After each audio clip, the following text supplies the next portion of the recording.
Docteur Raphaël, sous un soleil accablant à son lieu de travail. Phytothérapeute et entrepreneur à Évier, au Bénin, il gère sa propre ONG. Avec une quinzaine de jeunes près de lui, le docteur en médecine naturelle a choisi non seulement de réaliser des bénéfices, mais aussi de leur transmettre son savoir dans le but de sauver des vies, en particulier celles des enfants victimes d'anémie.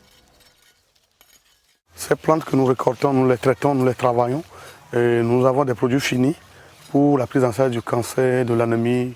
Ça fait que nous avons des agents qui nous aident parce que moi, ça, je ne peux pas chercher. Il y a des agents qui m'aident à la récolte des plantes, pour traiter les plantes et pour la mise en bouteille jusqu'à la distribution. La zone de cueillette n'étant pas loin, le docteur et son équipe n'ont pas eu de peine à trouver les bonnes plantes.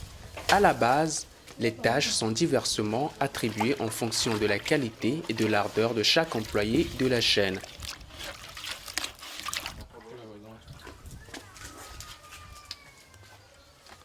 Et comme il s'agit d'obtenir au final une décoction destinée aux anémiés, dès la première étape, c'est toute une énergie qui est fournie pour transformer les plantes.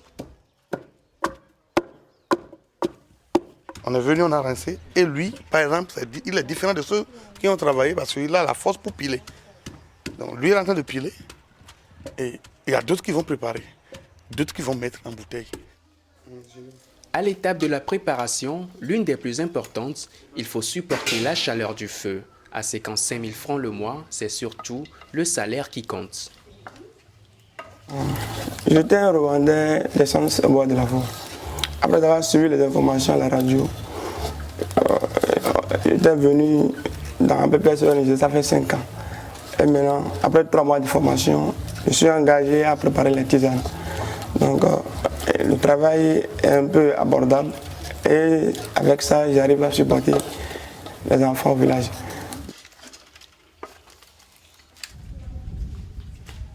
Aujourd'hui, Pierre et Amina, la seule femme de l'équipe, se pressent parce que sur la totale de 15 employés à ce poste, ils ne seront qu'un petit groupe de 6 personnes présentes à participer au travail. Il faudra donc à tout prix embouteiller le plus tôt possible une moyenne de 100 flacons. En d'autres termes, chacun doit redoubler d'efforts sur instruction du directeur qui assure le contrôle.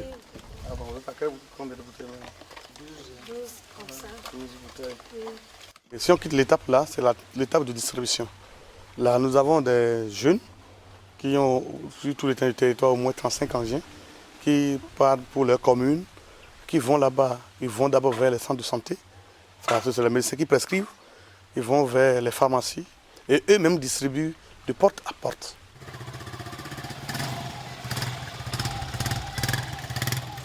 Initiative entièrement privée, le manque de ressources financières et techniques est un handicap au développement de l'activité.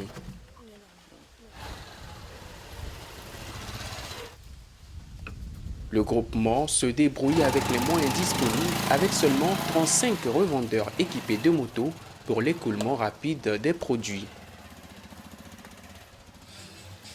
Aujourd'hui, on note un cas d'urgence dans un coin reculé. Pour Clément, l'agent revendeur va également jouer le rôle de consultant. Il y a plusieurs personnes qui sont employées dans la maison comme distributeurs et je fais partie de ceux-là. Je vais vous dire tout simplement que je suis satisfait. D'abord, satisfait moralement parce que le produit Vitairon que nous distribuons, n'est-ce pas, guérit, sauve, n'est-ce pas, de l'anémie. À 2500 francs le flacon, Clément et sa famille se font préparer le médicament par le revendeur, vu que le dosage du mélange n'est pas évident. Matin, midi, soir.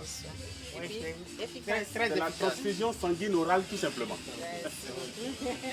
Bon, à la prochaine.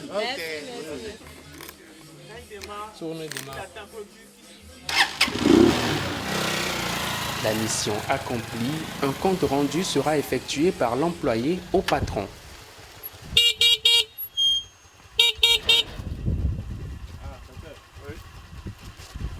Le revendeur repart satisfait par son travail. Dr Raphaël, lui, se félicite d'avoir réduit le chômage.